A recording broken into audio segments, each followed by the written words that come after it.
Do you know your cycle? Like actually know it? Not just know that it exists, but really understand how it works and how to work with it. In this video, we're going to talk about what are the phases of your cycle and how you can use them to make your life better. Now, I think it is important to note here that there are many different ways to divide up the cycle. There are 4 main phases, which is what we're going to go over today. But I also want to let you know that if you look at any chart or anything like that, there's actually even more little micro phases, and those do exist. However, they're not really clinically significant. So we are gonna keep it simple in this video and just go over the 4 main phases. So what are these 4 phases? The first phase is called the menstrual phase. This happens at the very beginning of your cycle, and it is days 1 through 5, sometimes 7. It is marked by bleeding. You may also have bad mood swings, irritability, maybe some lower back pain or breast tenderness. Your estrogen and progesterone are at their lowest point during this time. Remember, hormones work in pulses, so there are little pulses of estrogen and progesterone, but overall they're pretty low. That means less collagen is being made, so you might find that you have a harder time focusing. Your motivation may be a little bit low, but this is a great time to rest and recharge. Maybe it's a good time to watch some movies, read some books, take care of yourself. Don't try to do too much. You may feel a little bit tired during this time because your body is kind of doing a little bit of spring cleaning. The next phase is the follicular phase. This is when your estrogen starts to rise. So remember those little pulses of estrogen that I was talking about before? Well, they start to get bigger and bigger as we move into this phase. And that rising estrogen causes the follicle in your ovary to grow, hence the name follicular phase. During this time, your motivation is probably starting to increase, your focus is getting better, and your body feels stronger. People say they feel most energetic during this phase of their cycle. Some people say they feel more focused, and I would say definitely use this time to your advantage. If you need to do anything that requires a lot of energy or a lot of focus,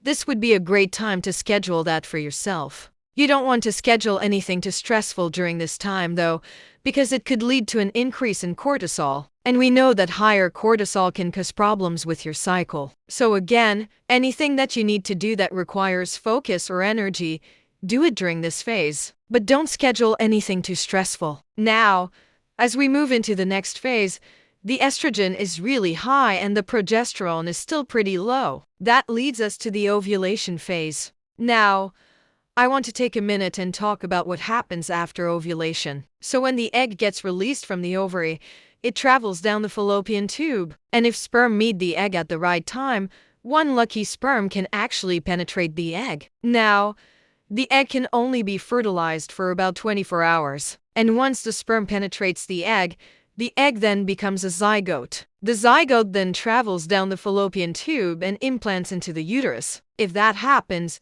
you are pregnant. But usually what happens is that sperm and the egg don't meet at the right time. And when that happens, the lining of the uterus, which has been thickening since day 1 of your cycle, starts to break down, and that causes an unfertilized egg to travel down the fallopian tube and eventually out of the vagina. And you know that as a period. Now that all sounds really simple, but actually the egg and the sperm can meet at the right time and the egg can be fertilized. And then later something can happen where that embryo doesn't implant or it implants and then it stops growing, and that will also cause a miscarriage. It's really sad to talk about that. And it is not something that we should minimize or be ashamed about because it happens way more often than you would think. In fact, it's believed that 10 to 20% of women experience a miscarriage. So that being said, I'm not a doctor. Please see a doctor if you need to. Okay, so getting back to your cycle, this is a really interesting part of your cycle because your estrogen is really high,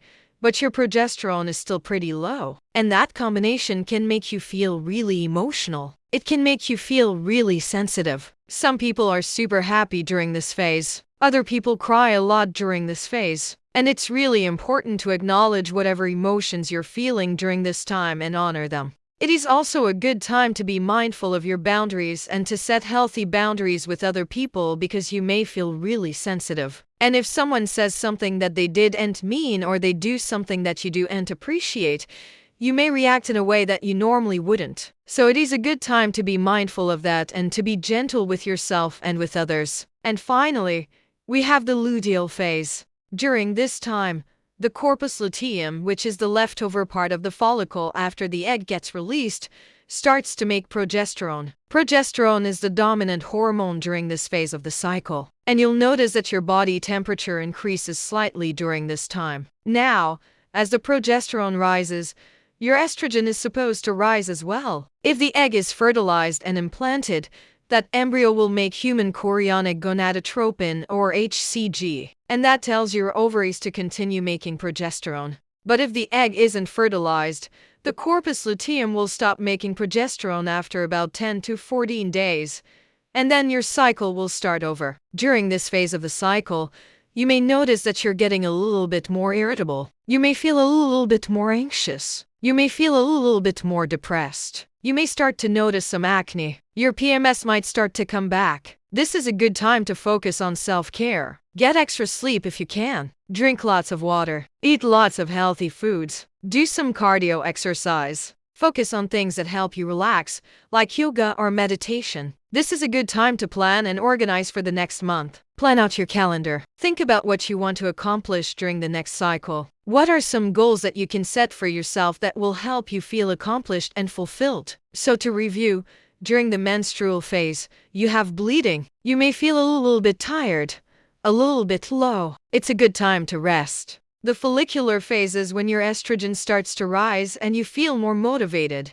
You feel stronger. This is a good time to get things done. The ovulation phase is when your estrogen is really high and your progesterone is still pretty low. This is when you may feel super emotional. You may feel really happy, but you may also cry a lot. It is a good time to pay attention to your boundaries and to be gentle with yourself and with others. And the last phase is the luteal phase. And during this time, you're going to have progesterone as the dominant hormone. You may feel a little bit more irritable, a little bit more anxious, maybe a little bit more depressed. It is a good time to focus on self-care and to plan and organize for the next month. And I want to take a minute and just remind you that every person's cycle is unique and there is no right or wrong way to experience your cycle. I also want to let you know that it is normal for your cycle to change from month to month. And if you haven't tracked your cycle, start now. There are tons of apps available. I personally like the app Clue. It's really easy to use and it's super accurate. Alright,